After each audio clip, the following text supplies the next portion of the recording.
quen rồi.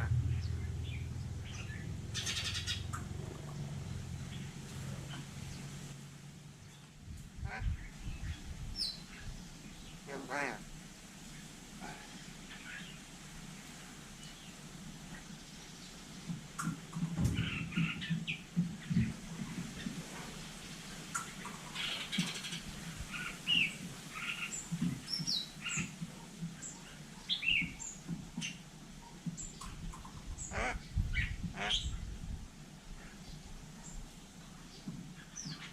Nghe không?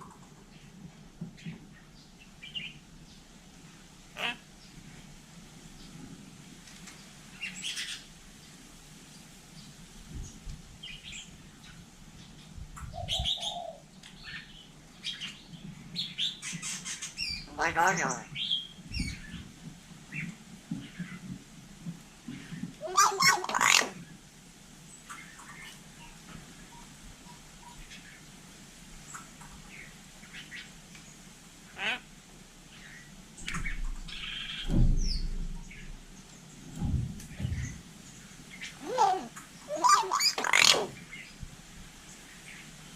Ngồi cái rồi.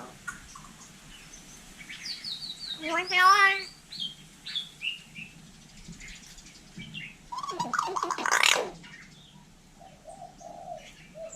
Ngồi cái rồi.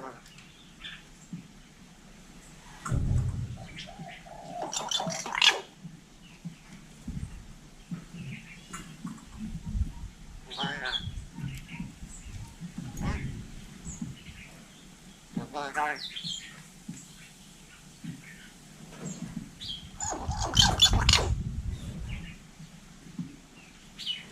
Ngồi cái đó.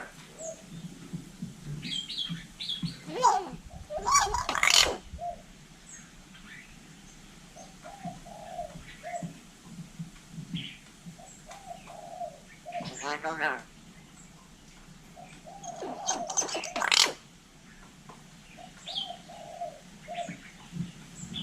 Ngồi ngồi.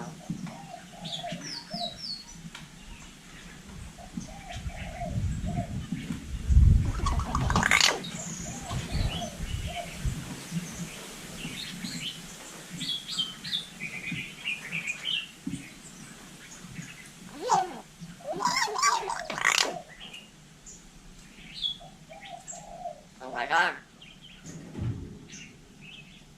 Ngồi rồi. Ngồi cái rồi.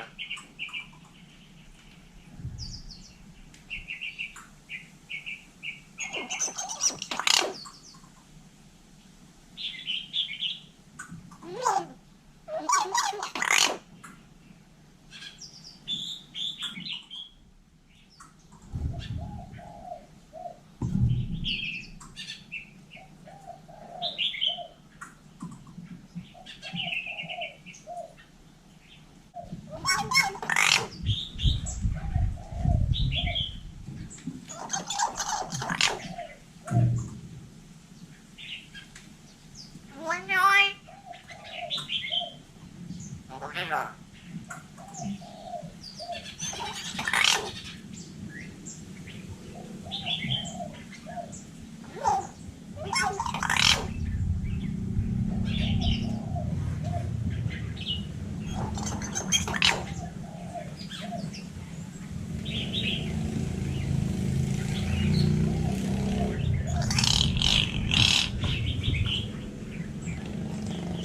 Ngồi rồi.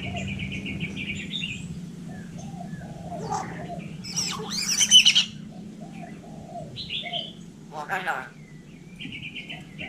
Ngồi cái đúng không? Ngồi cái rồi.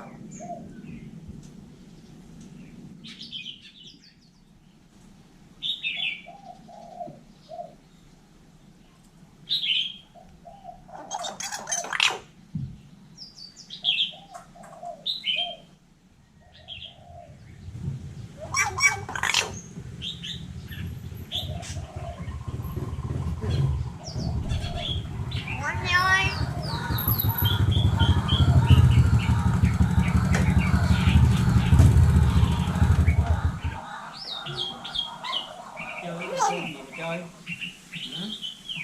Một cái rồi.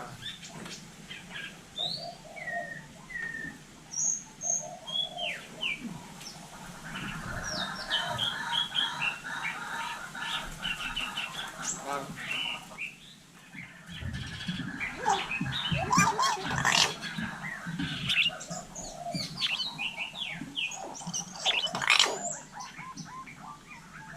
Một cái rồi.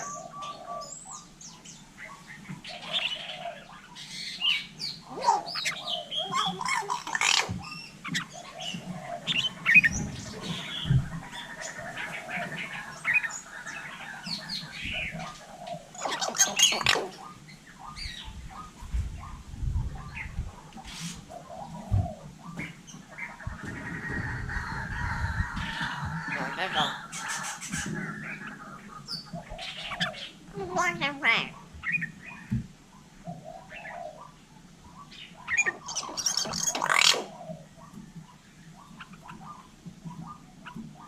Một cái rồi.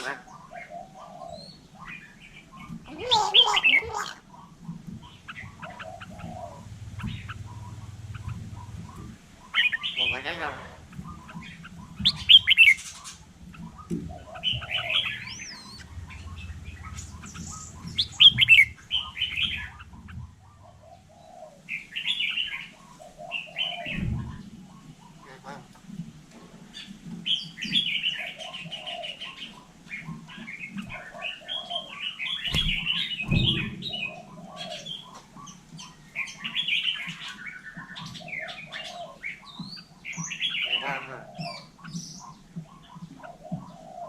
Phải đó rồi.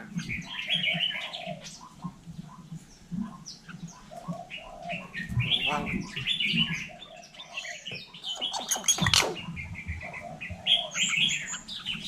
Vâng. Phải rồi. Vâng. Vâng. Một cái đó.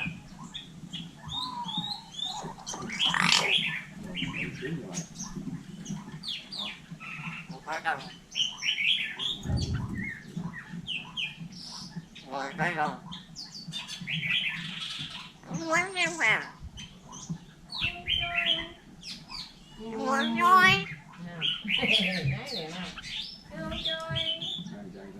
Một cái rồi. Một cái rồi rồi. Vâng. Vâng rồi. Vâng. Vâng.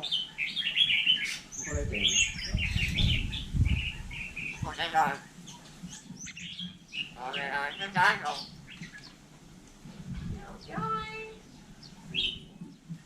Vâng.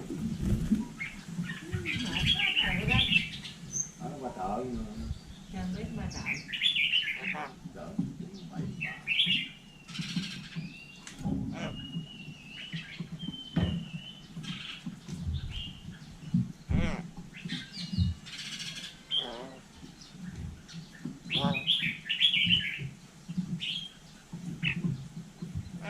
Nãy bố rồi ra vô cũng đồng. Rồi bật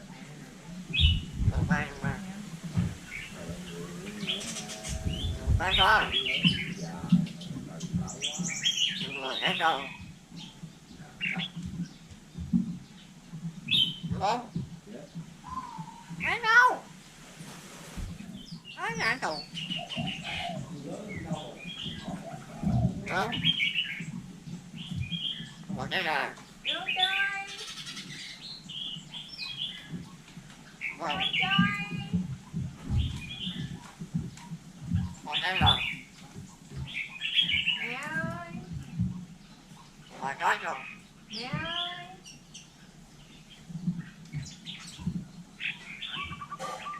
Một cái là. Vâng.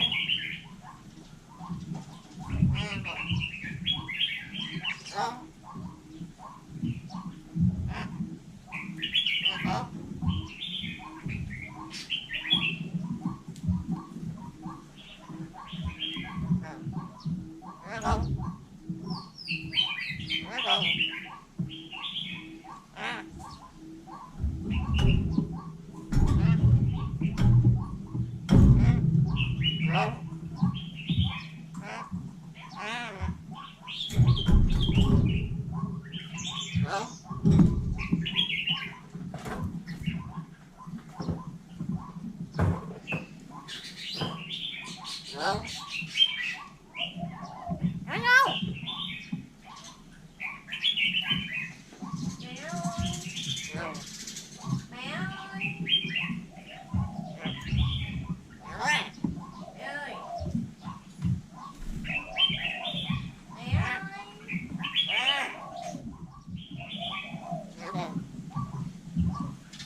Hello.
Bây giờ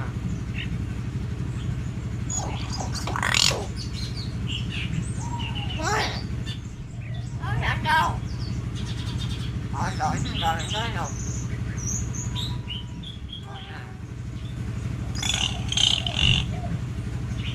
bây giờ rồi thì nói rồi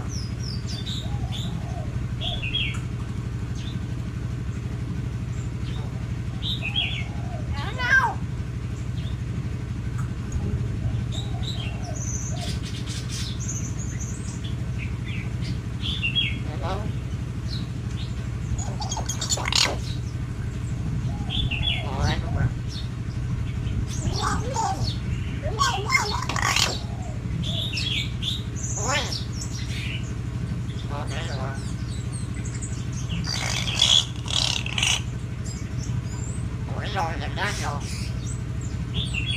màu quá cái bò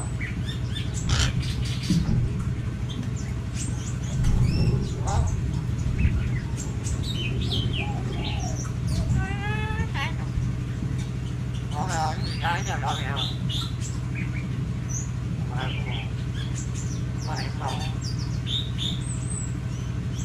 cái rồi rồi cái đó rồi không rồi thì cả nha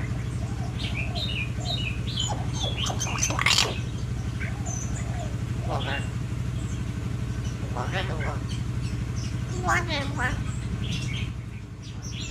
rồi cái rồi còn cái luôn quá còn cái rồi nè còn cái luôn hỏi cái trời nó nhớ nữa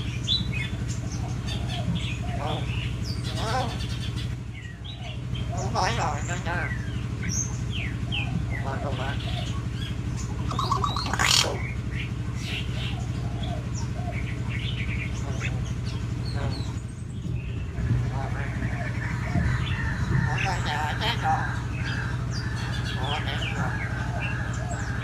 Không có